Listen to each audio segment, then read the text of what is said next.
Hello बच्चों, आइए प्रश्न को पढ़ते हैं। प्रश्न यह है, यदि a बराबर एक आव्यूह दे रखा है 0, -2, -3, 1, 1, -4, 0, -2, -1 तथा i बराबर दे रखा है 1, 0, 0, 0, 1, 0, 0, 0, 1, तब i माइनस a का प्रतिलोम ज्ञात कीजिए। आइए सर्वप्रथम प्रश्न की मुख्य अवधारणा को जान लेते हैं। मुख्य अवधारणा, देखिए दिए गए प्रश्न में हमें सर्वप्रथम i माइनस a अर्थात इकाई आव्यूह में से दिए गए a आव्यूह को घटाना है। घटाने के लिए i के प्रत्येक अवयव में से आव्यूह a के प्रत्येक अवयव जो संगत होंगे उनको घटाएंगे। इसके पश्चात उसका हम प्रतिलोम ज्ञात करेंगे। अब देखिए, यदि हम मान लें कि i माइनस a करके जो हमें आव्यूह प्राप्त होता है वह b है, तो b का प्रतिलोम किसके बराबर होगा? एडजॉइंट b बटे सारणिक b। एडजॉइंट b मतलब हम b का सहखंडज आव्यूह लिखेंगे, इसके पश्चात उस सहखंडज आव्यूह को हम b के सारणिक से भाग कर देंगे, तो इस प्रकार हमें b का प्रतिलोम ज्ञात होगा। तो आइए इस मुख्य अवधारणा के आधार पर प्रश्न को हल करते हैं। तो सर्वप्रथम हम b आव्यूह को निकालेंगे जो कि होगा i माइनस a। अब देखिए ये कितना प्राप्त होगा, i का मान दे रखा है 1, 0, 0, 0, 1, 0, 0, 0, 1, तो सिर्फ 1 को ही देख लेते हैं। 1 में से यदि हम 0 को घटा दें तो हमें क्या प्राप्त होगा? 1 प्राप्त होगा। बाकी 0 में से यदि -2 को घटाएंगे तो 0 माइनस -2, तो ये +2 बन जाएगा। इसके पश्चात 0 माइनस -3, तो ये +3 बन जाएगा। इसके पश्चात देखिए अगली पंक्ति को हल करते हैं। यहाँ पर है 0 माइनस 1, तो यहाँ पर -1 आ जाएगा। फिर है 1 माइनस 1, तो यहाँ पर 0 आ जाएगा। फिर 0 माइनस -4, तो यहाँ पर +4 हो जाएगा। फिर 0 माइनस 0, तो यहाँ पे 0 रहेगा। फिर 0 माइनस -2, तो ये +2 बन जाएगा। और आखिरी पद है 1 माइनस -1, तो 1 + 1 2 आ जाएगा। इस प्रकार हमें i माइनस a, जिसको हमने b माना है, हमें प्राप्त होगा। अब इसके पश्चात देखिए a b का प्रतिलोम ज्ञात करने के लिए सर्वप्रथम हम b का सारणिक ज्ञात कर लेते हैं। तो देखिए b का सारणिक ज्ञात करने के लिए जो भी हमें आव्यूह प्राप्त हुआ है उसका प्रथम पंक्ति के सापेक्ष विस्तार कर देंगे। तो 1, अब 1 की पंक्ति और 1 के स्तंभ को छुपा लें तो हमें क्या प्राप्त होगा? 2 की गुणा 0 से होगी और 2 की इधर गुणा 4 से होगी। ठीक है, तो 0 माइनस 8 लिख लेंगे इसको, 0 माइनस 8। फिर अगला पद -2, क्योंकि ये चिन्ह अल्टरनेट चलते हैं तो -2। अब 2 की पंक्ति और 2 के स्तंभ को यदि छुपा लें तो हमें प्राप्त होगा -2 माइनस 0। इसके पश्चात 3 की पंक्ति और 3 के स्तंभ को छुपा लेंगे तो -2 माइनस 0। ठीक है, तो इस प्रकार हमें यह प्राप्त हो गया। अब देखिए इसको हल कर लेते हैं। 0 में से 8 को घटाएंगे तो -8 आ जाएगा। यहाँ पर -2 और -2 की गुणा हो जाएगी तो +4 हो जाएगा।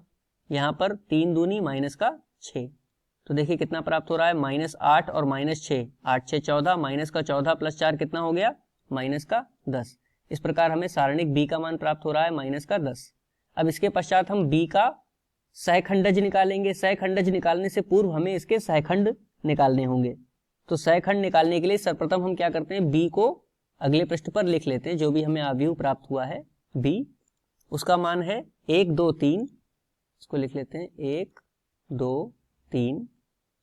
अगली पंक्ति है -1 0 4, -1 0 4, और तृतीय पंक्ति है इसकी 0 2 2, तो इसको लिख लेंगे 0 2 2। अब इसके पश्चात इसके सहखंडज आव्यूह लिखने के लिए, सहखंडज आव्यूह प्राप्त करने के लिए हम सबसे पहले इसके सहखंड करेंगे। तो लिख लेते हैं सहखंड। सहखंड आव्यूह बनाएंगे तो इसके लिए देखिए इसमें चिन्ह अल्टरनेट होते हैं, प्लस माइनस प्लस, यहाँ पर आएगा माइनस प्लस माइनस, यहाँ पर आएगा प्लस माइनस प्लस। अब देखिए 1 के यदि हम लिखें सहखंड तो वह क्या होंगे? 1 की पंक्ति को छुपा लेंगे, 1 के स्तंभ को छुपा लेंगे तो आ जाएगा 2 की गुणा 0 से 0 माइनस 8, तो 0 में से 8 जाएगा, कितना बचेगा? -8। अब इस 2 के लिए लिखेंगे तो 2 की पंक्ति और 2 के स्तंभ को छुपा लेंगे तो -2 माइनस 0, तो -2 आएगा जो कि यहाँ पर आकर के प्लस का बन जाएगा। अब 3 के लिए लिखेंगे तो 3 की पंक्ति और 3 के स्तंभ को छुपा लेंगे तो -2 माइनस 0, तो हमें यहाँ पर -2 प्राप्त होगा।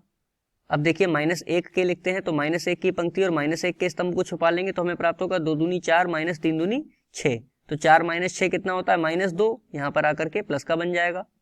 अब 0 के लिए लिखते हैं तो 0 की पंक्ति और 0 के स्तंभ को छुपा लेंगे तो 2 एकम 2 -0, तो 2 में से 0 गया तो 2 प्राप्त होगा।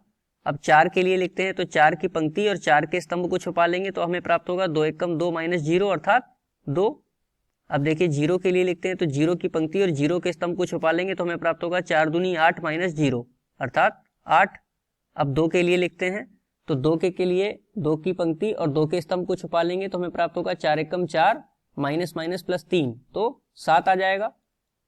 अब अंतिम पद 2 के लिए लिखते हैं तो 2 की पंक्ति और 2 के स्तंभ को छुपा लेंगे तो हमें प्राप्त होगा 0 -+2, तो यहाँ पर 2 आ गया। इस प्रकार हमें सहखंड मिल गए। अब देखिए लिखते हैं सहखंडज।